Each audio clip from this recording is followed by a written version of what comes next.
Quand peut-on trader sur le marché du Forex? Le marché du Forex est ouvert 24 heures sur 24 et ne ferme que le week-end. Pour cela, 4 bourses se relaient et se chevauchent sur des créneaux horaires bien définis. Nous avons ici un tableau avec les horaires d'ouverture et de fermeture des bourses de Londres, New York, Sydney et de Tokyo. Notez que la bourse la plus active de toutes est celle de Londres.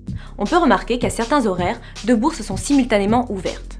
Ici, entre 8h et 9h, les bourses de Londres et de Tokyo se chevauchent. De la même manière, entre 13h et 17h, nous avons un chevauchement entre les bourses de Londres et de New York. Ce sont les tranches horaires les plus actives et les moments où la volatilité du marché est la plus importante. Notez également que le marché est traditionnellement plus actif en milieu de semaine.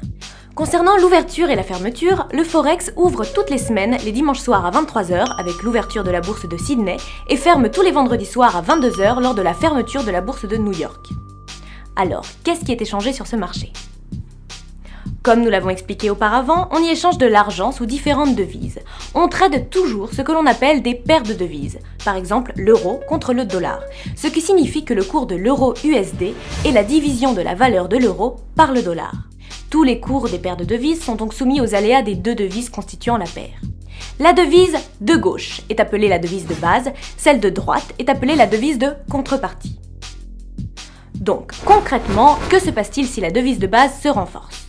Le résultat de la division devient plus élevé, donc le cours de l'euro USD augmente. Au contraire, que se passe-t-il si la devise de base s'affaiblit ? Le résultat de la division devient plus faible, donc le cours de l'euro USD baisse.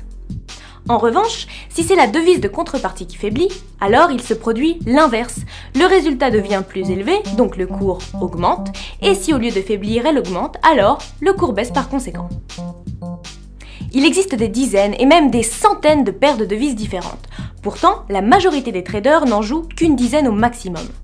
Pourquoi ? Tout simplement parce que la majorité des transactions se font sur un petit nombre de devises.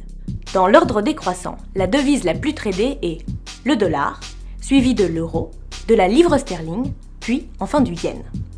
Donc, en jouant sur seulement quelques paires de devises, vous pouvez profiter de presque la totalité des contextes profitables. Notez également que les brokers ont tendance à imposer des spreads plus élevés sur les devises exotiques, ce qui accentue d'autant plus le fait de ne jouer que sur les paires principales.